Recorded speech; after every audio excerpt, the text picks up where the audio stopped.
we break. Make it seem like we feel the same. We love what we hate. Fred, where is North? North? North is there, my love. The brook runs west. West Running Brook, then I'll call it. West Running Brook men call it to this day. What does it think Kay's doing running west, when all other country brooks flow east? To reach the ocean, it must be the brook.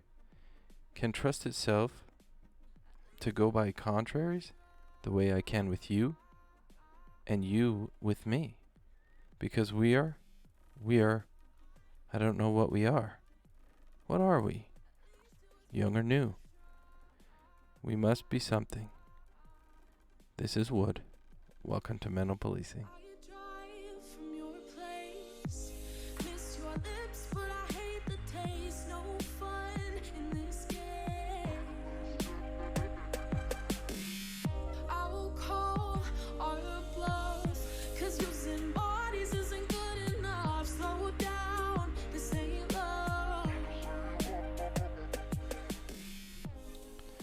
Hey guys, as I said, this is Wood. This is Mental Policing. How did I do on my attempt at a poetic ASMR? If you allow yourself to inhale and then exhale from your diaphragm, it's supposed to release toxins and anxieties and make you feel better. Do you understand how hard it is to verbally exhale, the inhale, and the exhale? Yeah, I know. It sounds a little weird. But you feel crazy? Well, we are police, and everything we do outside of our norm can feel crazy. This week, I had the opportunity to DJ MC a wedding. You heard that right. I got to sit down behind a table and play music for people to dance to, laugh to, and have a great time. We played music for about 5 hours, and I didn't hate a second of it. I took requests, played my own style, played the main music requested. I even played music for the little kids. It was at a wedding, so everyone was vibing, and what a feeling to provide such joy and so much fun to so many different people that I didn't even know. I can tell you now, I loved every second of sitting in that 100-degree heat, grooving and loving life. When was the last time you took a time out? When was the last time that you stress relieved? I'm talking about taking a time out and forgetting about what you do. What's your hobby? I was recently talking to a friend of mine, and I asked him the same question. What do you do? And he told me he takes time out by riding motocross and tries to do it almost at a borderline competitive level.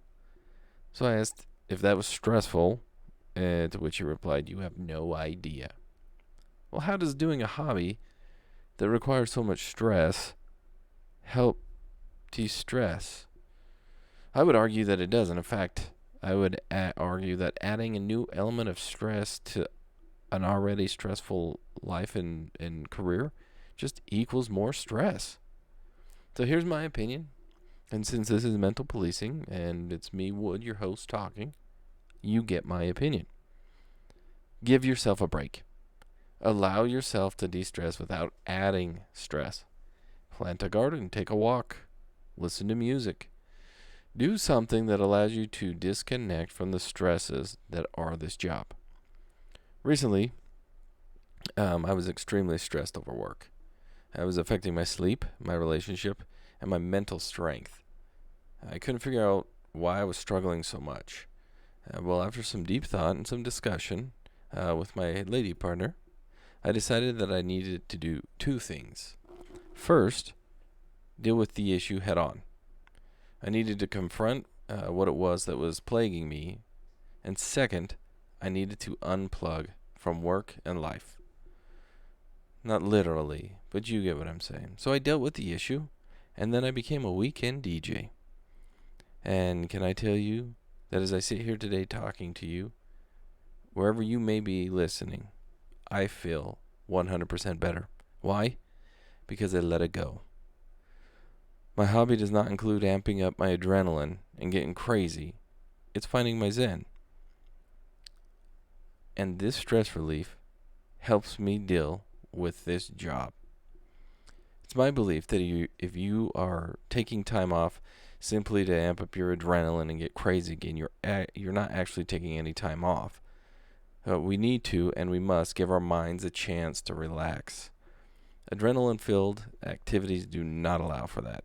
It could be as simple as a walk with your significant other or your children. It could be lying on the floor in a living room each night, just listening to calming music. If it's cold out, you come inside, sit by a fire. Or even in the summertime, sit around a campfire.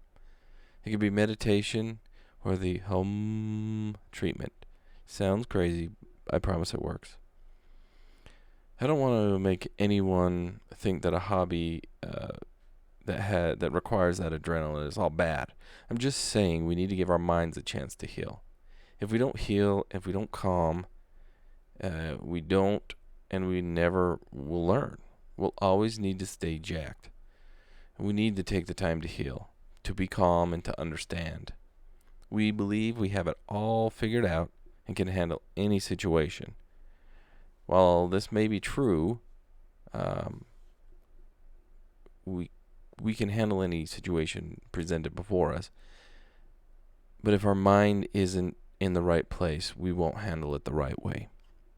I found over the course of many years, I can handle most any case. There are tough ones, and if you go back a week, you'll understand what I mean. But it takes effort after the fact to handle the stress, because in the moment, you don't have time to think about it. And I've mentioned before, I run. It's more of a jog anymore. But I do that to help clear my mind and release those toxins. During and after I run, I listen to music. But when I'm done, I let that music calm my body, and it takes me away. It helps me reflect on what's important and whatever stresses I have and what might cause me anger or cause me sadness.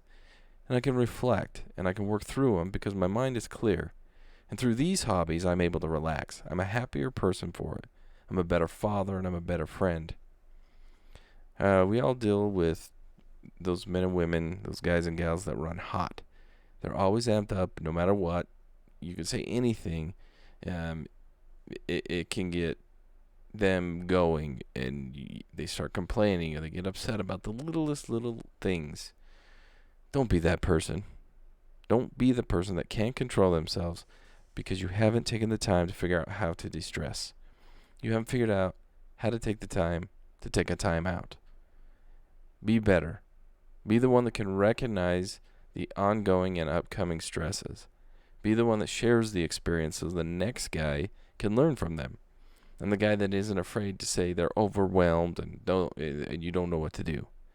If you seek some assistance, I can promise someone out there will always help you. But you might be the one that needs to let them know you're struggling. Not everybody picks up on the struggles of another. They might not be able to read that in you. But I promise there are many willing to help. And I can tell you that since I began this podcast, I've had many people I didn't even expect reach out to me. Friends, family, loved ones. And not only have they reached out to me, they've reached out to my family, my loved ones, and my friends through me. It's been quite incredible. So thank you for keeping me in your thoughts and allowing me to be me. So I'll wrap it up by saying this. Take that hard-earned overtime or part-time money, and instead of investing it in a new toy, take a trip, float a river, go fishing, take a nap in a nice new bed, get a massage, get a mani-pedi. And if you don't know what that is, I promise you want to learn. Ask someone what it is. But either way, you earned it. Take the time out and unplug. So I'll say this. Be happy. Relax. Meditate. Breathe in. Breathe out. Close your eyes. Relax. Let it all melt away. This is Wood. This is Mental Policing. I'll see you on the next one. We touch, we break, make it seem like we we feel the same. We love what we hate. We lie, but we know we can't water what doesn't grow. Give up, let it go. Well, we fell apart.